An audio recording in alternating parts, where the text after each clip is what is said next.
सद्गुरुदेवाय नमः। जय श्री गणपति देवाय नमः। ओम क्रीं कालिकाय नमः। श्री कालिका पुराण अध्याय 66। मुद्रा कथनम। और बोले, इस समस्त तंत्र को सुनकर प्रसन्नता से खिले हुए नेत्रों वाले बेताल और भैरव ने त्र्यंबक शिव से विशेष रूप से पूछा।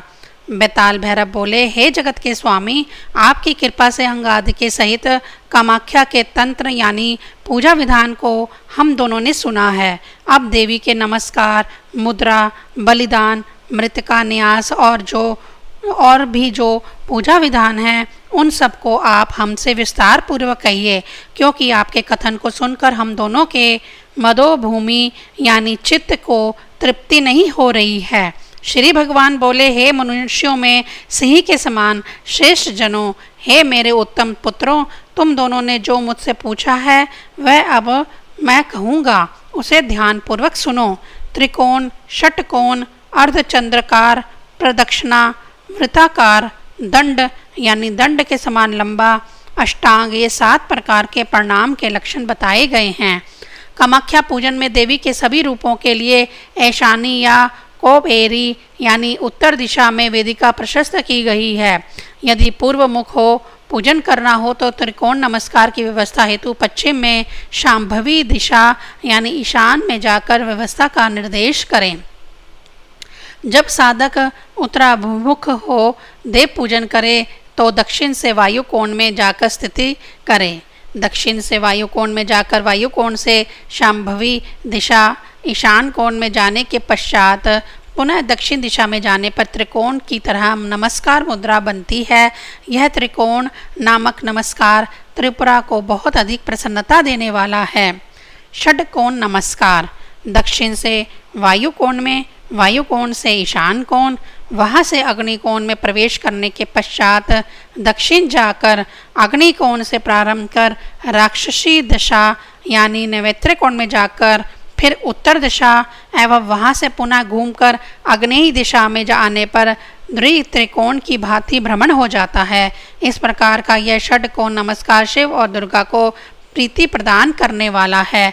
दक्षिण से वायवी दिशा यानी वायु कोण में जाकर तत्पश्चात पुनः आवृत्ति कर दक्षिण में जाने से जो नमस्कार होता है उसे अर्धचंद्र नमस्कार कहते हैं।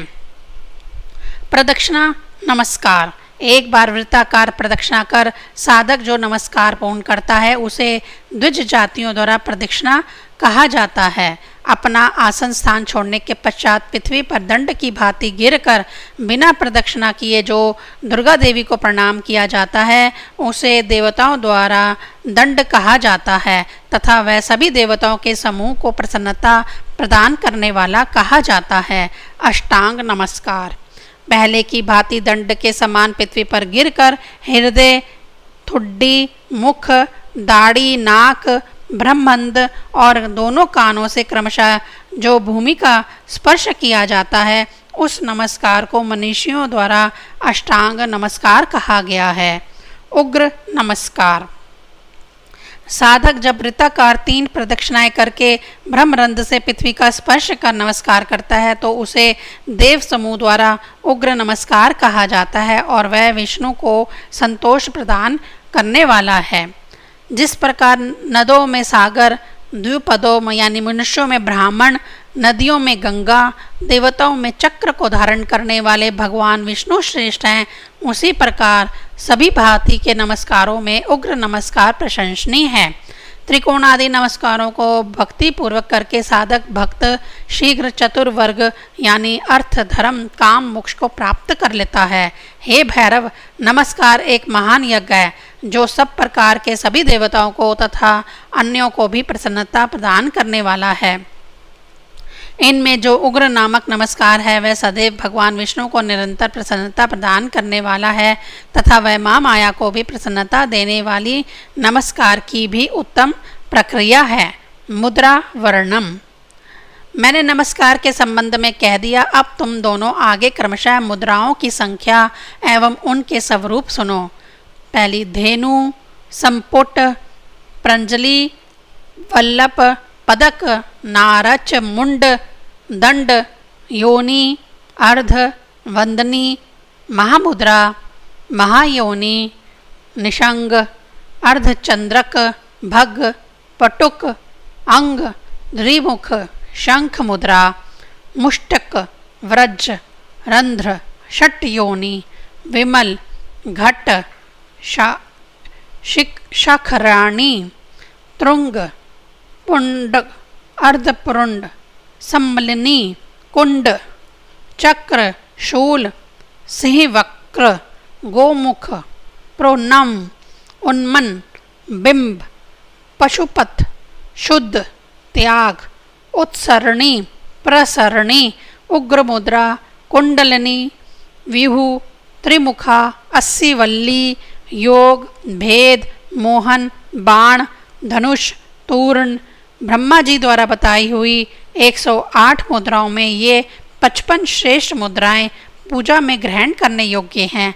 शेष जो 53 मुद्राएं हैं वे द्रव्य लाने, संकेत, नाट्य आदि के समय से संबंधित बताई गई हैं। हे भैरव, देवताओं के चिंतन, योग, ध्यान, जप एवं विसर्जन कर्मों में पहले बताई हुई 55 मुद्राएं ही कही गई हैं। हे भैरव, मुद्रा के बिना जो भी जप, प्राणायाम, देव पूजन, योग, ध्यान, आसन आदि किया जाता है वह सब निष्फल हो जाता है। हे दोनों पुत्रों, अब उनमें से एक एक के लक्षण सुनो। धेनु मुद्रा।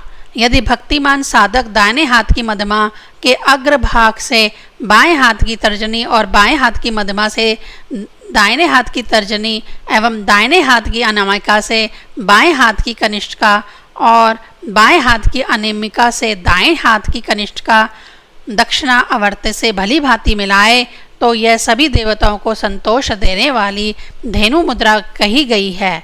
संपुट मुद्रा। दोनों हथेलियों और उनकी सभी उंगलियों तथा दोनों अंगूठों को अगल बगल मिलाने से बनने वाली मुद्रा देवताओं द्वारा संपुट मुद्रा कही जाती है। यह संपुट मुद्रा सभी देवताओं को प्रसन्नता देने वाली तथा ध्यान, चिंतन, योग आदि के समय प्रशंसनीय है। प्रजनली मुद्रा। सीधे दोनों हाथों को आधा मिलाकर मध्य में खाली दोनों के आकार की मुद्रा प्रांजलि मुद्रा कही गई है। वल्लभ मुद्रा।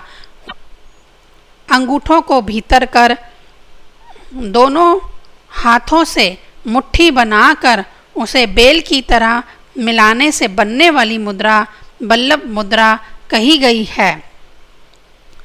पद्म मुद्रा।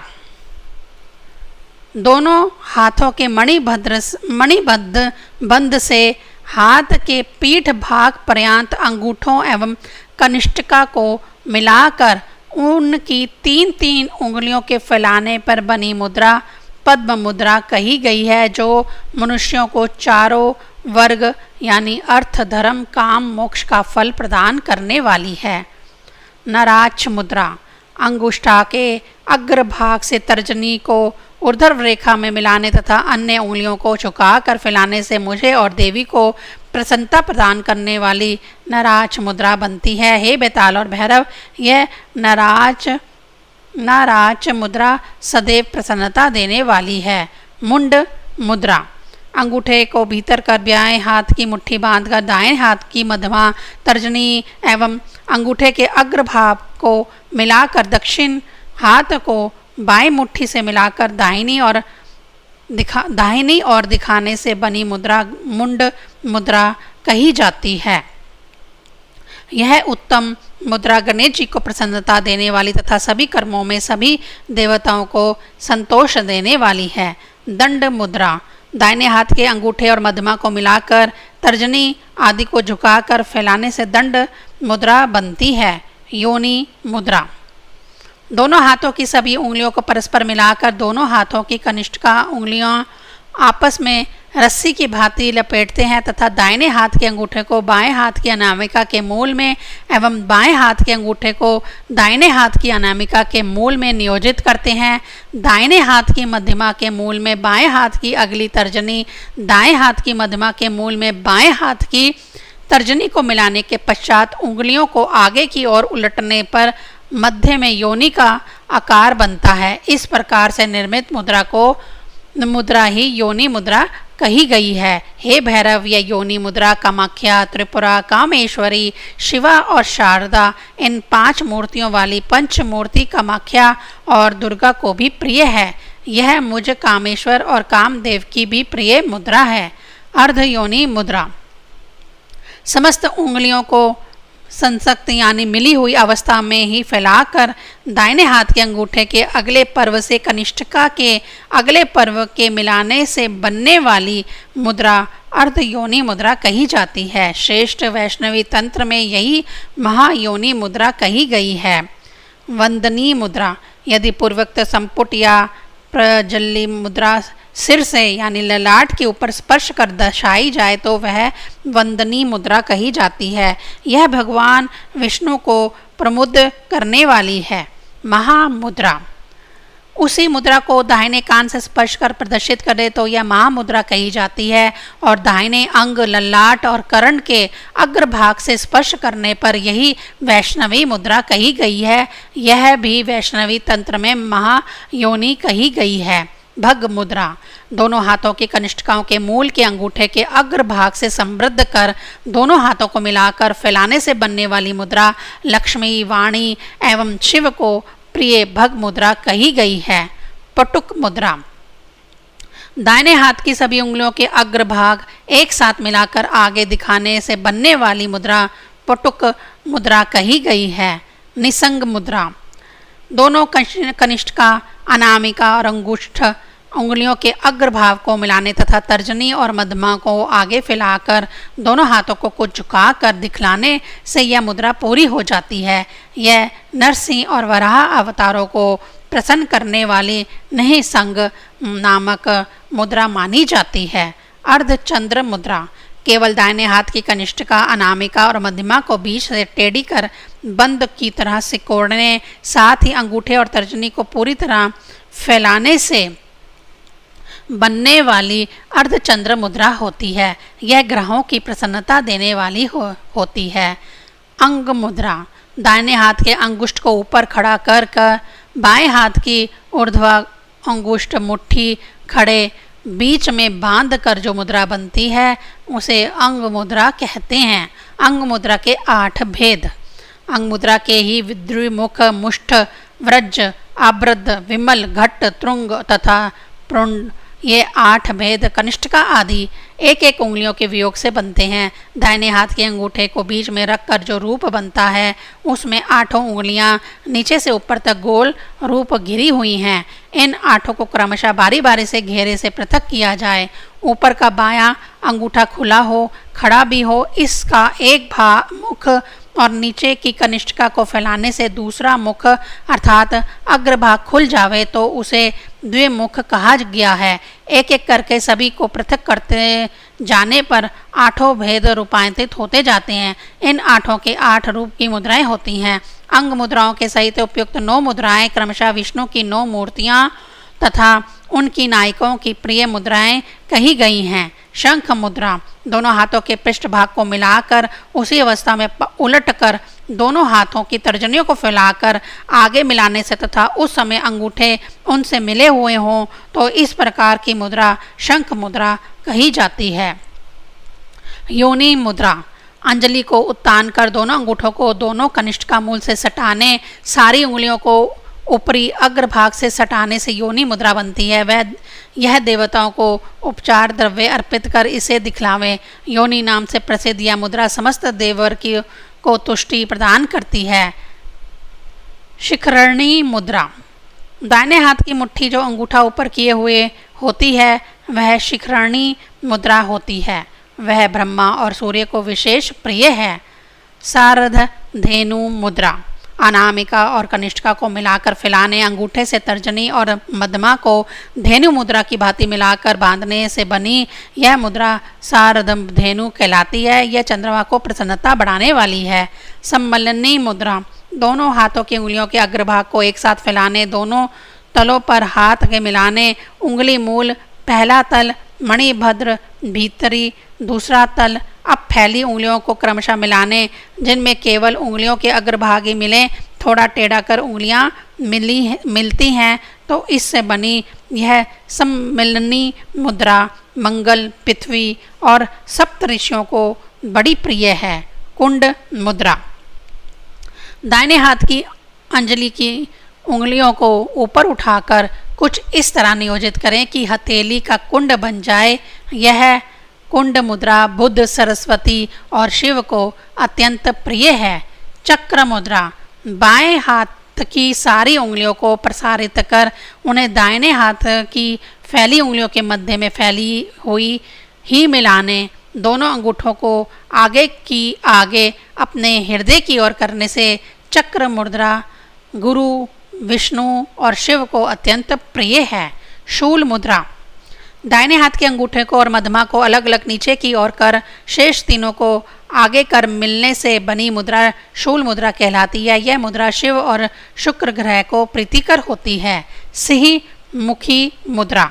बाएं हाथ की कुछ नीचे कर उसकी उंगलियों के अग्रभाग को बाएं हाथ में मध्य में हथेली में मोड़कर सटाने। ऊपर दाहिने हाथ की हथेली के मध्य के नीचे बाएं हाथ की इस मुद्रा को लगाने से बनी यह पूरी मुद्रा सिंह मुखी होती है। इसमें ऊपर दाहिने हाथ की उंगलियों आगे फैली हुई होती हैं, नीचे बाएं हाथ की उंगली हथेली के मध्य में मिली होती है। यह दुर्गा, सूर्यपुत्र शनि और चक्री कृष्णा को बहुत प्रिय है। गोमुखी मुद्रा।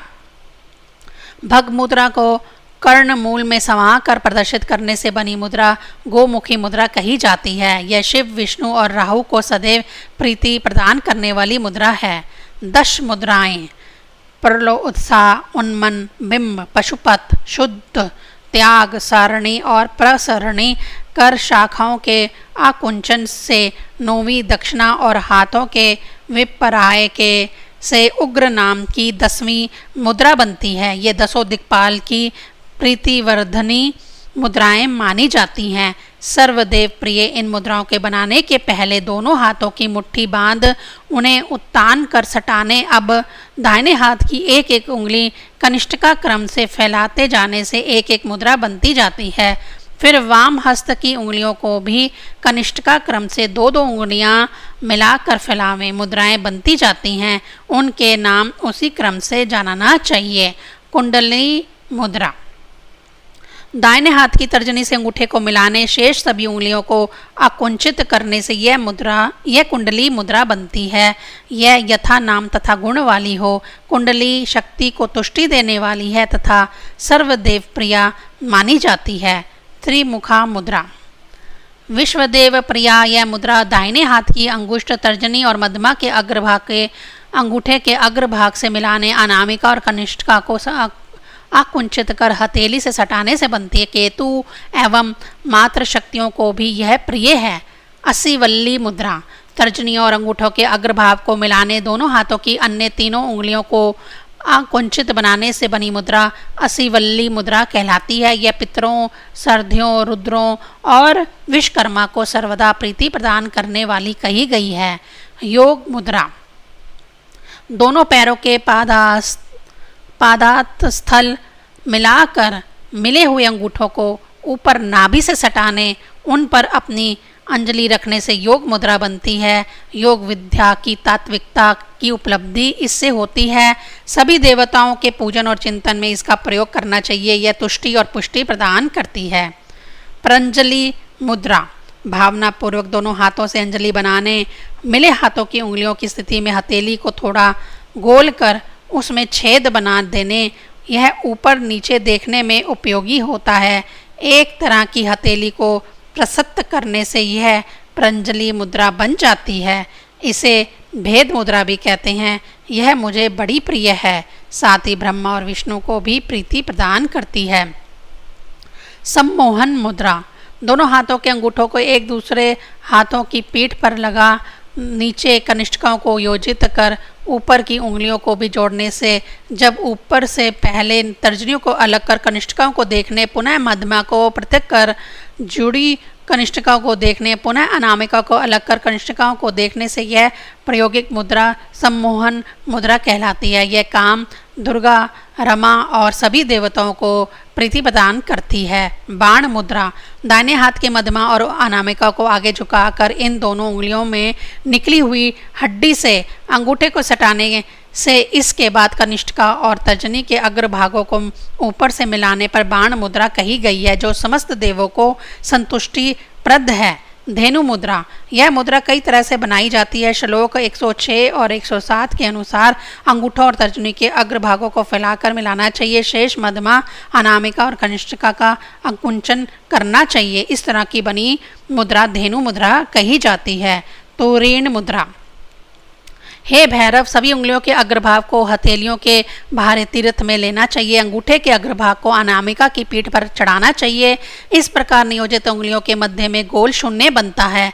इसी मुद्रे को इस शून्य के कारण तुरीण मुद्रा कहते हैं। यह सभी देवताओं की प्रीति का वर्धन करती है। सारी पूजाओं का तत्व मुद्राओं में निहित है। सभी देवों की पूजा का परिचिंतन मुद्राओं से संपन्न हो जाता है। मुद्राओं में सारे योग भी निहित हैं। मुद्राएं मोद का प्रसार करती हैं। पूजन में, चिंतन की दशा में अथवा ध्यान की प्रक्रियाओं में, यज्ञ और प्रार्थनाओं में जिनमें हस्त क्रिया का अभाव रहता है, उन सभी में मुद्राओं का प्रयोग होना चाहिए। दोनों हाथों इष्टापूर्ति के इस व्यापार में लगाने चाहिए। सौभाग्य से यज्ञ क्रिया में मनुष्य को प्रवृत्त होने का अवसर मिले और हाथों में यदि शक्ति हो, बल हो, क्षमता हो तो मुद्राएं अवश्य करें। मुद्रा क्रिया के विधान के ही बाद उस कर्तव्य कर्म का संपादन करना चाहिए। मुद्रा वहीन देव कर्म निष्फल होते हैं, अतः मुद्राओं का प्रयोग अनिवार्य आवश्यक है। बहुत सी मुद्राएं देवों के विसर्जन में प्रयुक्त की जाती हैं। उनके पूजन के आदि में उनकी निर्धारित मुद्राओं का प्रयोग भी करना चाहिए। कर्म फल की वृद्धि के लिए मुद्रा सिद्ध विलक्षण पुरुष विसर्जन से उक्त मुद्रा के अतिरिक्त भी उचित मुद्राओं का प्रयोग करें। यह मुद्रा संज्ञा सर्व अतिशायी संज्ञा है। मुद्रा पुण्य प्रदा मानी जाती है। मुद्रा देवों के आमोद की हेतु है, अतः यत्न पूर्वक इनका प्रयोग करना चाहिए। अर्ध योनि, महायोनि, योनि, वैष्णवी और भारी मुद्राएं विसर्जन से प्रयुक्त होती हैं। विशेष रूप से शिवा और त्रिपुर पूजा में इन्हें अवश्य प्रयोग करते हैं। दुर्गा के सभी रूपों में इनका प्रयोग करणीय है। संपुट मुद्रा भी विसर्जन में परिगणित है। योनि, संपुट और महायोनि मुद्राएं व्यस्त भाव के अतिरिक्त भी योजित की जा सकती हैं। जो मुख्य 55 मुद्राएं पहले कही गई हैं, उनके अतिरिक्त शेष 53 मुद्राएं पूर्णतः व्यस्त भाव में भी वामा अर्थात गौरी, लक्ष्मी या सरस्वती के समान ही रहती हैं। ये सभी पूर्णतः मोद करने वाली होती हैं। यहाँ व्यस्त और अव्यस्त भाव का अर्थ मुद्राओं के रचनाक्रम और व्यतिक्रम से लेना चाहिए। क्रम तो उक्त है, व्यतिक्रम की स्थिति में भी यह मुद्राएं प्रयोक्ता द्वारा समझकर प्रयोग में लाई जाती हैं। इस प्रकार ये सभी मुद्राएं पूजन में पूज्य की तुष्टि प्रदान करती हैं। हे बेताल और भैरव, मुद्रा के कथन के अनंतर अब आगे बलिदान के संदर्भ कही गई हुई बातें सुनो। जिस देवताओं के विसर्जन में जो मुद्राएं कही गई हैं, उनके पूजन आदि में उन्हीं मुद्राओं का ही प्रयोग करना चाहिए। श्री कालिका पुराण का मुद्रा कथन संबंधित अध्याय 66 संपूर्ण हुआ। ओम क्रीं कालिकाये नमः।